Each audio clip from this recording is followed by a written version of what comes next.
Spiderman படத்தோட ட்ரெய்லரில் வந்து யார் யாரெல்லாம் இந்த விஷயத்தை நோட் பண்ணீங்க? இது இல்லைங்க, எம்ஜே ஸ்பைடர்மேன் பற்றின விஷயம் இல்லை, இது வந்து நம்ம ப்ரூஸ் பேனரை பற்றின விஷயம். நம்ம ப்ரூஸ் பேனர் வந்து என்கேம் படத்தெல்லாம் பார்க்குறது ப்ரூஸ் பேனரும் ஹல்க்கும் கலந்து கலவையாக கன்றாவியாக இருந்திருப்பார். ஆனால் அதுக்கப்புறம் வந்து சில படங்கள் நம்ம தலைவன் வந்து ஒரு மாதிரி டிஃப்ரெண்ட்டாக ப்ரூஸ் பேனராகவே மாறியிருப்பான். அதேமாரி இந்த ட்ரெய்லரில் வந்து நம்ம ப்ரூஸ் பேனர் வந்து ப்ரூஸ் பேனர் மாதிரி தான் இருக்கார். ஏன்னா ஹல்கோட பாடியை வந்து அவர் எடுத்துக்கல, நீங்கள் நினைக்கிற மாதிரிலாம் இல்லை. ஹல்கோட தோட்டத்தில் வந்து அவர் இல்லை, அவர் பார்க்குறது ப்ரூஸ் பேனராகவே இருக்காது. எப்பட்றா இப்படி ஆனார் அப்படின்னு கேட்டிங்கன்னா, ஹல்க்குக்கும் ப்ரூஸ் பேனருக்கும் இந்த அக்ரிமெண்ட்டை கேன்சல் பண்ணிட்டாங்க போல இருக்குது. அதனால் ஹல்க்கு கொஞ்ச நாள் தூங்கட்டுன்னு உடம்புக்குள்ளே வச்சிருக்காரு போல இருக்கு. அவர் கையில் ஒரு சின்ன மிஷின் மாதிரி ஒன்று வச்சுருந்தாரு. ஒரு சின்ன வாட்ச் மாரி ஒரு பெரிய மிஷின் மாதிரி வச்சிருப்பாரு. அதில் வந்து க்ரீன் கலர் லைட் கூட எரிஞ்சிட்டு இருக்க மாதிரி காட்டியிருக்கு. அது ஒரு வேளை காமா ரேடியேஷனை கண்ட்ரோல் பண்ணி வைக்கிறதுக்காக அவர் செட் பண்ணி வச்சிருக்க ஒரு மிஷினாக கூட இருக்கலாம். ஏன்னா அதை கண்ட்ரோல் பண்ணி ஹல்கை வந்து தூங்க வச்சுட்ருக்காப்புல போல இருக்குது நம்ம ப்ரூஸ் பேனர். இதில் வேறு நம்ம பீட்டர் பார்க்கர் யாருன்னு வந்து நம்ம ப்ரூஸ் பேனர் வந்து மறந்துருப்பார் போல இருக்குது. ஆமாம், அவன் பேர் என்னன்னு சொல்லியிருப்பார். இதில் வந்து நம்ம ஹல்க்குக்கு வேணால் ஸ்பைடர்மேன் பீட்டர் பார்க்கர் அப்படிங்கிறது ஞாபகத்தில் இருக்கும்னு நினைக்கிறேன்.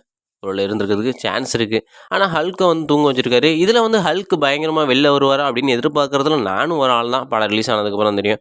இது பார்த்தாக்க நம்ம ஸ்பைடர்மேனுக்கு வேறு ஏகப்பட்ட வில்லைங்கள்லாம் வந்திருக்காங்க.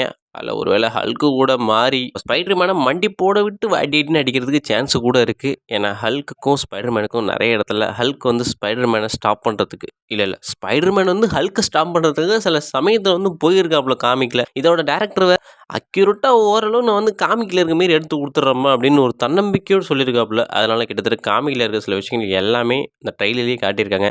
இதில் ஹல்க் நம்ம ப்ரூஸ் பேனரை காட்டியிருக்காங்க. பட் ஹல்க் காட்டுவாங்களான்னு நிறைய பேர் வெயிட் பண்ணிகிட்டு இருக்கோம். இதெல்லாம் விட கொடுமையான விஷயம் என்ன தெரியுமாங்க, நம்ம ஸ்பைடர்மேனோட வாய்ஸை கேட்டிங்கன்னு வச்சுங்க, ரொம்ப கன்றாவியாக இருக்குது. பழைய வயசு இல்லாமல் புது வயசை கொடுத்துருங்க. முன்னாடி விஜய் சேதுபதி வயசை வந்து நம்ம அயன்மேனுக்கு கொடுத்து நம்ம எல்லாரையும் கண்கலங்க வச்சாங்க. இப்போ அடுத்ததாக ஒரு ஆப்பு வச்சுருக்காங்க நமக்கு.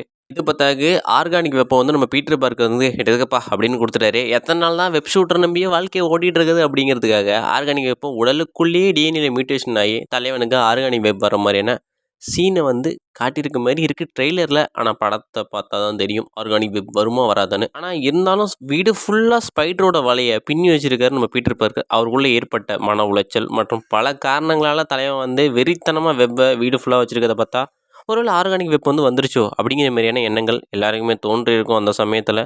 பட் இருந்தாலும் தலைவனை வந்து மெச்சூர்டாக ஆக்க போகிறாங்கன்னு நினைக்கிறேன். ஏன்னா இத்தனை நாளாக குழந்தைத்தனமாக சுற்றிட்டு இருந்தான், அது அயன்மேனோட தத்து பிள்ளையா. பட் இருந்தாலும் இப்போ கொஞ்சம் மெச்சூராக யாருமே இல்லாமல் பீட்டர் பார்க்கர்னு யாருமே மறந்துறாங்க. ஆனால் பட் ஸ்பைடர்மேன் யாருங்கிறது எல்லாருக்குமே தெரிஞ்சிருக்கும். ஆனால் ஸ்பைடர்மேன் முகமூடிக்கு அந்தாண்டு இருக்குது பீட்டர் பார்க்கர் அப்படிங்கிறத எல்லாருமே மறந்துட்டாங்க. ஏன்னா டாக்டர் ஸ்ட்ரேஞ்ச் போட்ட ஸ்பெல் அப்படி. ட்ரெய்லரை பார்க்குறதையே கிட்டத்தட்ட படத்தோட கதையை பார்த்த மாதிரி இருக்குன்னு சொல்ல முடியாது. ஏன்னா ஒரு ஸ்பைடர்மேன் படமே ரிலீஸ் ஆன மாதிரியான ஒரு ஃபீலை கொடுத்துருக்கு. கிட்டத்தட்ட செம்மையாக இருந்துச்சு. ட்ரெய்லரே அந்த அளவுக்கு தெறிக்க விட்டுருக்காங்க மார்வல் இந்த தடவை. இந்த தடவை கரெக்டாக எல்லாத்தையும் வச்சு அடின்னு அடிச்சிட்ருக்காங்க மார்வல். இந்த தடவை மிஸ்ஸே ஆகாது. இருங்க பாய்.